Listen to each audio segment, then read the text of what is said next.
اہل سنت و جماعت سیدنا عثمان غنی کو تیسرے نمبر پر رکھتے ہیں، سیدنا علی کو چوتھے نمبر پر رکھتے ہیں۔ تو اس کے دو جو دلائل شیخ الاسلام ابن تیمیہ نے بیان کیے، نمبر ایک، اگر سیدنا عثمان غنی رضی اللہ عنہ کی تقدیم اس طرح بیان کی جائے کہ اس میں سیدنا علی رضی اللہ عنہ کی توہین ہے تو نعوذ باللہ استغفر اللہ من ذلک، ہم ایسے کسی بھی رویے سے بری الذمہ ہیں۔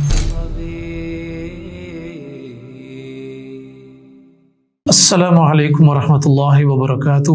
اعوذ باللہ من الشیطان الرجیم، بسم اللہ الرحمن الرحیم۔ سابقہ اصول میں ابو بکر صدیق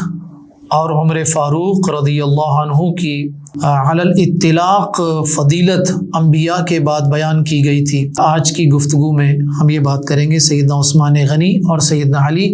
رضی اللہ عنہ کے حوالے سے ایک مسلمان کا موقف کیا ہونا چاہیے۔ شیخ الاسلام ابن تیمیہ رحمہ اللہ اس حوالے سے 4 جملے نقل کرتے ہیں۔ یقین کیجئے یہ 4 جملے ایسے جامع ہیں کہ اس میں تمام تر جوانب کا احاطہ بھی کر لیا گیا اور تمام تر اختلافات کا ازالہ بھی ہو گیا۔ آئیے ذرا جانتے ہیں کہ شیخ الاسلام ابن تیمیہ رحمہ اللہ سیدنا عثمان اور سیدنا علی رضی اللہ عنہما کے حوالے سے کیا موقف بیان کرتے ہیں جو ایک مسلمان کا ہونا چاہیے۔ لکھتے ہیں وَيُثَلِّثُونَ بِعُثْمَانَ، اہل سنت و جماعت کیا کرتے ہیں کہ تیسرے نمبر پر عثمان غنی رضی اللہ عنہ کو رکھتے ہیں۔ وَيُرَبِّعُونَ بِعَلِيٍّ رضی اللہ عنہ، اور چوتھے نمبر پر سیدنا علی رضی اللہ عنہ کو رکھتے ہیں۔ كَمَا دَلَّتْ عَلَيْهِ الْآثَارُ، جیسا کہ اس پر آثار دلالت کرتے ہیں۔ اب غور کیا جائے تو شیخ الاسلام ابن تیمیہ رحمہ اللہ یہ 4 نام ایک ساتھ بھی بیان کر سکتے تھے، لیکن آپ شیخ الاسلام ابن تیمیہ رحمہ اللہ کی دقت نظری کو دیکھیے کہ انہوں نے جو چیز متفق تھی، جس کے اتفاق کے خلاف جانے والا گمراہی کا شکار ہم کہہ سکتے ہیں، اس کو الگ بیان کیا، اور سیدنا عثمان غنی اور سیدنا علی رضی اللہ عنہ کے حوالے سے جو بیان کیا اس میں چونکہ اختلاف علماء کا موجود ہے تو اس اختلاف کے اعتبار سے انہوں نے اس معاملے کو الگ سے بیان کیا۔ یہاں پر یہ جو بات ہے کہ اہل سنت و جماعت سیدنا عثمان غنی کو تیسرے نمبر پر رکھتے ہیں، سیدنا علی کو چوتھے نمبر پر رکھتے ہیں، تو اس کے 2 جو دلائل شیخ الاسلام ابن تیمیہ نے بیان کیے۔ نمبر 1، کما دلت علیہ الآثار، جیسا کہ اس پر آثار دلالت کرتے ہیں، اور یہ آثار جو ہیں ان میں سے کچھ آثار میں نے آپ کے سامنے رکھے اور کچھ ہمارے پاس صحیح بخاری میں، صحیح مسلم میں، جامع ترمذی میں، سنن نسائی میں، اور یہ تمام کے تمام آثار یعنی احادیث صحیح ہیں۔ ان تمام احادیث جس کی تعداد میں نے کم از کم 24 یا 25 آپ کے سامنے بیان کی، ان سب میں کم و بیش یہ باتیں موجود ہیں۔ تو اس میں یہی بات ہے کہ پہلے ابو بکر صدیق، پھر عمر فاروق اور پھر عثمان غنی رضی اللہ عنہ کا ذکر خیر کیا جاتا رہا، اور یہ ترتیب ایک بڑی خوبصورت بات یہ کہ یہ ترتیب زبان نبوت سے بھی ثابت ہے۔ ان تمام آثار اور احادیث میں اللہ کے نبی صلی اللہ علیہ وسلم سے یہ ترتیب جو ہے ثابت ہے۔ دوسری دلیل شیخ الاسلام ابن تیمیہ رحمہ اللہ نے بیان کی، وَكَمَا أَجْمَعَ الصَّحَابَةُ عَلَى تَقْدِيمِ عثمان فِي الْبَيْعَةِ، اور جیسا کہ بیعت کرتے وقت صحابہ نے عثمان کی تقدیم پر اجماع کیا تھا، تو یہ ان کی 2 دلیلیں ہیں کہ سیدنا عثمان غنی سیدنا علی سے افضل ہیں۔ اس کے بعد شیخ الاسلام ابن تیمیہ رحمہ اللہ اس مسئلے پر دوسرا اصول بیان کرتے ہیں، کہتے ہیں کہ مَعَ أَنَّ بَعْضَ أَهْلِ السُّنَّةِ، اس فضیلت کے باوجود، یہ دونوں دلائل کے باوجود، بعض اہل سنت و جماعت کانوا قد اختلفوا، انہوں نے اختلاف کیا، فی عثمان و علی، عثمان اور علی کے معاملے میں اختلاف کیا، باہم بعد اتفاقہم علی تقدیم ابی بکر و عمر، اس بات پر اتفاق کرنے کے بعد کہ ابو بکر اور عمر سب سے زیادہ افضل ہیں، پھر وہ ان کا اختلاف اس بات پر ہوا کہ عثمان اور علی ایہما افضل،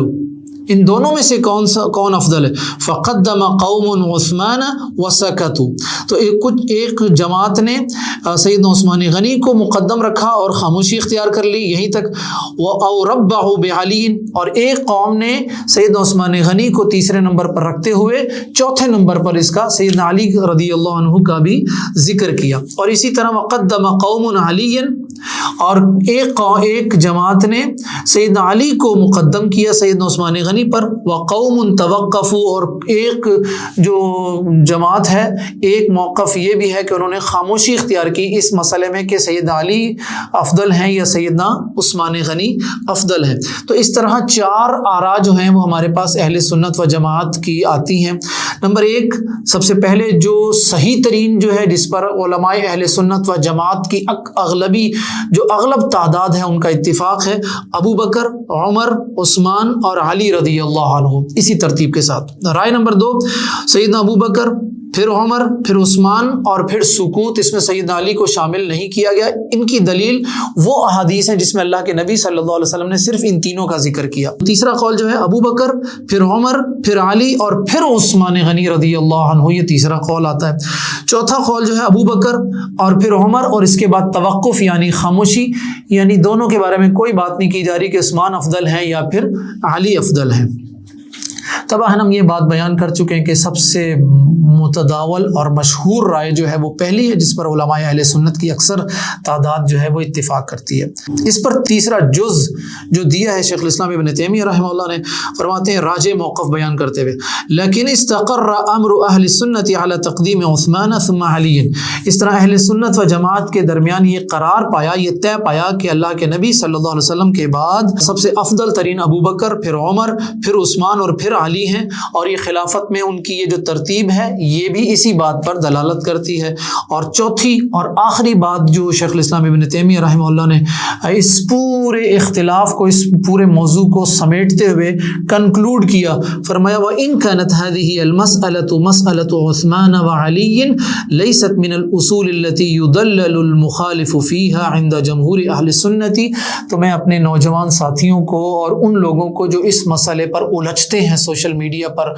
ایک فریق اپنے حق میں دلیل لے کر آتا ہے، دوسرا فریق اپنے حق میں دلیل لے کر آتا ہے، میں ان دونوں فریقوں سے یہ بات کہنا چاہتا ہوں کہ شیخ الاسلام ابن تیمیہ رحمہ اللہ کی اس قول کو سمجھ لیجیے اور خاموشی اختیار کیجیے، اس لیے کہ اگر سیدنا عثمان غنی رضی اللہ عنہ کی تقدیم اس طرح بیان کی جائے کہ اس میں سیدنا علی رضی اللہ عنہ کی توہین ہے تو نعوذ باللہ استغفر اللہ من ذلک، ہم ایسے کسی بھی رویے سے بری الذمہ ہیں۔ اور اگر کوئی ایسا موقف بیان کیا جائے کہ جس میں سیدنا علی رضی اللہ عنہ کی تقدیم ہے اور سیدنا عثمان غنی کی توہین یا تذلیل کا پہلو محسوس ہو رہا ہے تو استغفر اللہ، ہم اس موقف سے اور اس رائے سے بھی بری الذمہ ہیں۔ اہل سنت و جماعت ایسی کسی بھی تقدیم اور ایسی کسی بھی فضیلت کے مخالف ہیں، منکر ہیں کہ جس میں ایک صحابی کی فضیلت کو بیان کرتے ہوئے دوسرے صحابی کی تنقیص یا توہین کا پہلو یا کوئی انداز ہی سامنے آ رہا ہو۔ تو شیخ الاسلام ابن تیمیہ رحمہ اللہ نے فرمایا کہ اگرچہ یہ مسئلہ عثمان و علی کا مسئلہ ان اصولوں میں سے نہیں ہے جن کے مخالفین کو جمہور اہل سنت و جماعت کے نزدیک گمراہ کہا جا سکتا ہے۔ ٹھیک ہے، اختلاف اگر ہو گیا بھائی تو اس اختلاف کو حدود کے اندر رکھا جائے اور اس اختلاف کو اس حدود سے آگے نہ لے کر جایا جائے۔ اسی پر ہم اکتفا کرتے ہیں انشاءاللہ العزیز۔ اللہ تعالی ہمیں اس بات کی توفیق عطا فرمائے کہ ہم فضیلت کے اس باب میں وہ موقف اختیار کریں جو معتدل موقف شیخ الاسلام ابن تیمیہ رحمہ اللہ نے العقیدۃ الواسطیہ میں صحابہ کے حوالے سے عقیدہ بیان کرتے ہوئے بیان کیا۔ السلام علیکم ورحمۃ اللہ وبرکاتہ۔